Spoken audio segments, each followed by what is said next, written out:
Hi, Dr. John here with NBC News on this Facebook Live. I want to start with a headline, something you've probably heard the last couple of days, but in the meanwhile, while I'm talking about this, if you have questions, please send them to us and we'll try to get to some of those, as many of those as we can once I finish this part of it. But essentially yesterday, if you listen to the White House press briefing from the Coronavirus Task Force, they put some numbers out there that a lot of people are describing as kind of stunning numbers, and they're very sobering. They said 100 to 240,000 people could possibly die from coronavirus, and that's in a best case scenario. That's if we do everything correctly. But at the same time, and this is where it got a little bit confusing, they said that if we redouble our efforts, if we really start doing things the way we're supposed to be doing them, then we can get that number lower. And the hope is that we will get that number lower. They said without doing anything, that number could have gone as high as 2.2 million. So best case scenario, 100,000. Worst case scenario, 2.2 million. But again, it gets a little bit confusing because on one hand, they're saying if we do everything right, we're going to have that 100,000 to 240,000, but there's some things we can do to improve. So what does that mean if we're already doing everything right? And that's a big question I'm getting from a lot of viewers.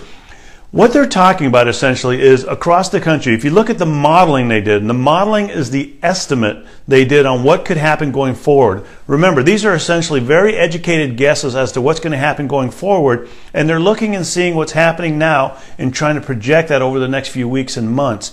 When they do these kinds of projections, it depends on what kind of information they're able to put in there. And right now, the information they're putting in there are essentially the cases they're getting from Italy, from Kentucky, or from Connecticut, New Jersey, New York. And these cases are looking at and saying, okay, if we put those in the program, come out with this modeling, it'll show us what's going to happen across the country, assuming the whole country behaves like Italy, New York, New Jersey, and Connecticut behaved. On the other hand, they're saying if we end up doing things a little bit earlier, especially in some areas where coronavirus hasn't hit that hard yet, then we can get it more under control and drop those numbers. But the modeling part, I think, is confusing a lot of people. The modeling is just a mathematical projection of what could possibly happen in the future. And a great analogy, if you go back to hurricane season and you see how they're modeling hurricanes, they're predicting where the hurricane path could go. When they first start, when the hurricane is a tropical depression out in the middle of somewhere, they say, we think it's going to hit in a week and a half in this one huge area. And they usually give like the whole East Coast or the whole Gulf Coast. But let's say the whole East Coast. Over days, it starts narrowing down where the range is because they're putting more information in there until finally, right before it's about to hit, they're saying, okay, it looks like it's going to hit Tampa, Florida, because we know now it's aiming in that direction. We've put a lot of information. We've sent airplanes out there to find out the pressure, the barometric pressure, the wind speed, the direction, all those things. The more information they get, which they're calling assumptions, then the better they're going to get that modeling. Same thing happens here with the modeling. They're talking about the casualties and the deaths from coronavirus. The assumptions they put in there saying the rest of the country is going to act like New York, Kentucky, or New York, Connecticut, New Jersey, and Italy, then they say 100 to 240,000 deaths. But they also know if other areas start popping up, especially middle of the country areas where they're doing better than these initial areas, then that modeling will look improved and those numbers will drop. The bottom line is, again, this is a mathematical projection. It's a model. It's an estimate of what possibly could happen. Best case scenario, they're saying 100,000 people to 240,000 people dying from coronavirus. But if we all double down on what we know works, and that's social distancing, maintain that 6-foot distance, only go out if you need to, meaning don't do unnecessary trips, grocery store, pharmacy, doctor, those types of things. And if you have to go to work, those are the trips to take, but not unnecessary trips. Certainly exercise, but even when you're exercising, maintain that 6-foot distance. Stay home if you're sick. Wash your hands before you touch your face. Those are the things we know as a community. If we do them together, it'll drop that number down. And as Dr. Burke said last night eloquently, she goes, there is no magic bullet. There is no magic vaccine. There's no magic cure that's going to stop this from happening. It's going to take a whole community effort. And by community, we mean the country's entire effort to get this under control. So again, listen to what they're saying about what we need to do. We want to drop that number from 100,000 to much, much lower, and we all need to work together to try and do that. So again, that's the mathematical model, the projections behind what's going on. But again, a lot of people got shocked yesterday because they put this number up, 100,000 to 240,000, which is a huge number of people that are dying from coronavirus. And it might come to that, but hopefully not. Hopefully it's much, much less than that. Now let me see if we have any questions here. There's a lot of confusion about masks. Should we wear them? Shouldn't we wear them? And this is a big question I've gotten over the last couple of days. A lot of confusion about masks. And part of it is because we're getting kind of two different directions. Yesterday, President Trump in the same briefing said, you know, I don't see anything wrong with wearing masks. People should probably wear them when they go outside, but I'm talking about scarves, that kind of masks. Bottom line, every expert pretty much says the surgical masks and the N95 masks, the hospital-based masks, should be saved for hospital workers and frontline workers, police, EMS, fire, because they can't get away from anybody. They have to be within that 6-foot perimeter. For the rest of us, there's a controversy over whether the scarves and handkerchiefs we're talking about would actually help, and here's why. Some people are afraid it'll give everybody a false sense of security and they'll go inside that 6-foot diameter we're talking about and they'll get closer to people. The thing you have to realize is the masks cover your nose and your mouth if you're using them appropriately, but they don't cover your eyes. So if you're inside that 6-foot distance and somebody coughs or sneezes, the virus can get inside your eyes. You have to be very careful.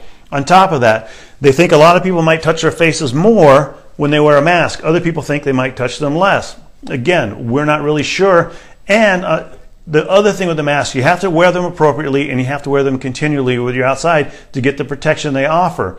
And that means if they get wet, you need to change them. When you come back in, you need to wash them and put something else on if you're going outside right away. Don't wear the same mask twice in a row because you could already have things on it that you had from outside. You want to be very, very careful with that. But the bottom line is, again, the things we know that work, that social distancing, washing your hands, not touching your face until you wash your hands, those are the important things. Masks, by that I mean bandanas or scarves, might add a little bit of more protection. But the main thing is those N95s and surgical masks, they need to be saved for healthcare and frontline workers. They're the ones that are getting in people's faces and can't avoid doing that. And they're the ones that are unfortunately dying because of that. We need to protect them.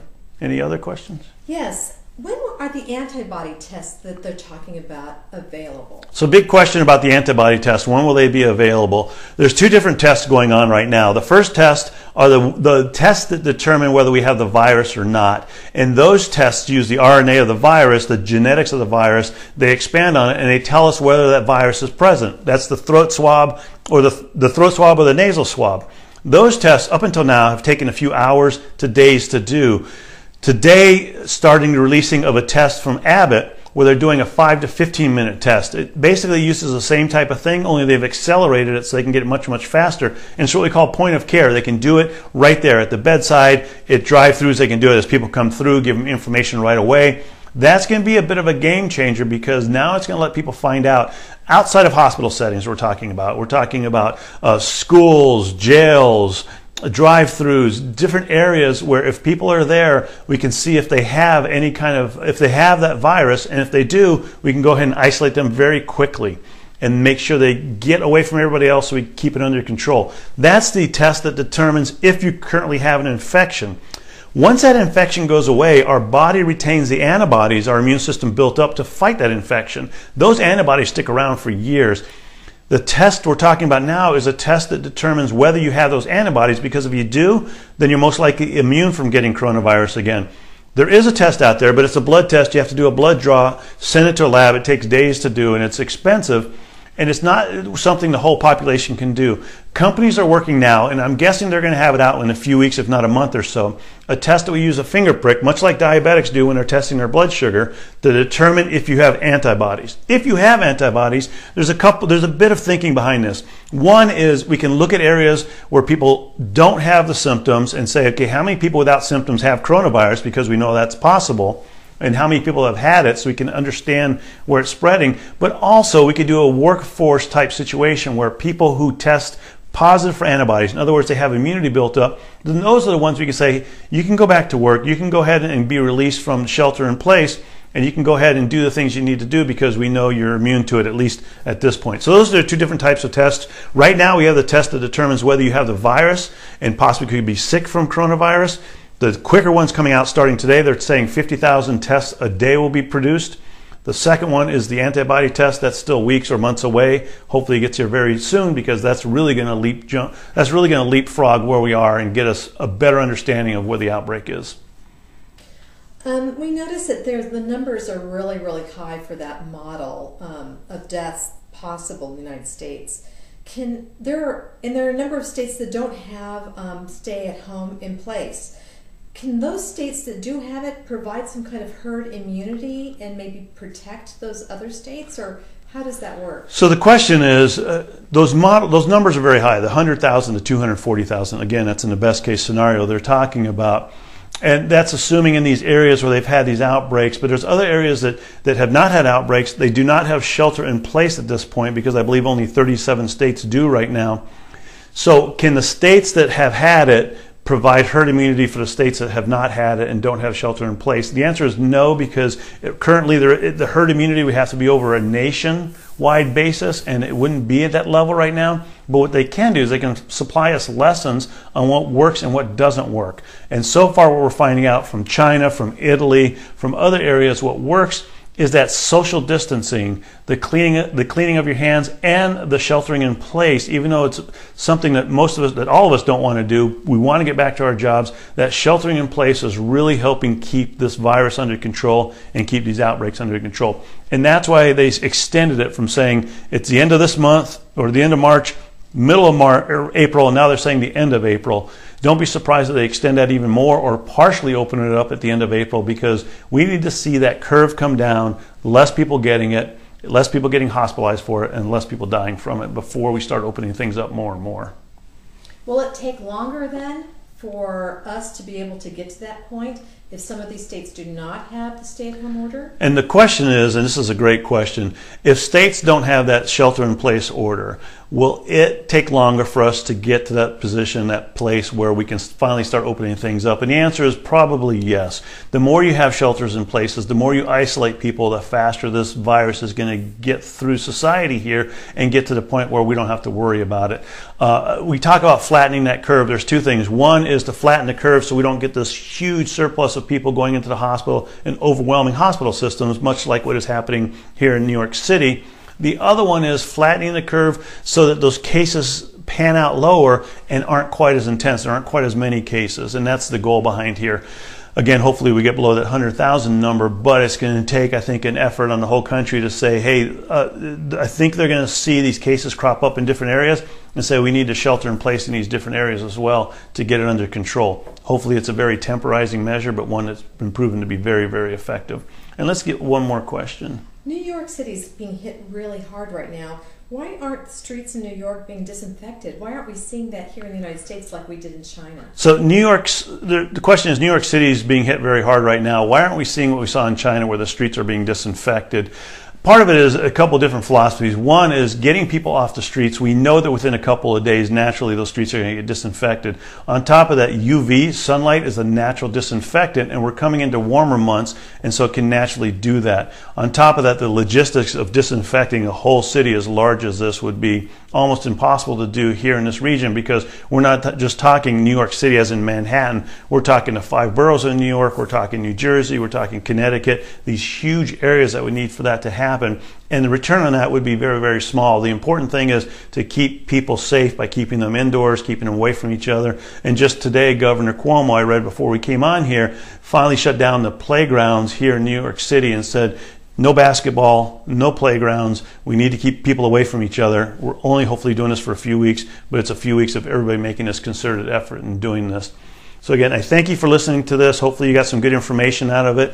That number again, that 100,000 to 240,000, it seems like a very daunting number, but if you compare it to the 2.2 million that would have happened if we had done absolutely nothing, it seems like it's a much smaller number, and we want to drive that number even smaller by making those steps that we need to do in order to keep safe. Social distancing, washing your hands, not being around other people if you're sick. So again, this is one of those things that you want to make sure that you have under control, and definitely don't touch your face until you wash your hands, because that's the way it gets into our body, one of the two different ways.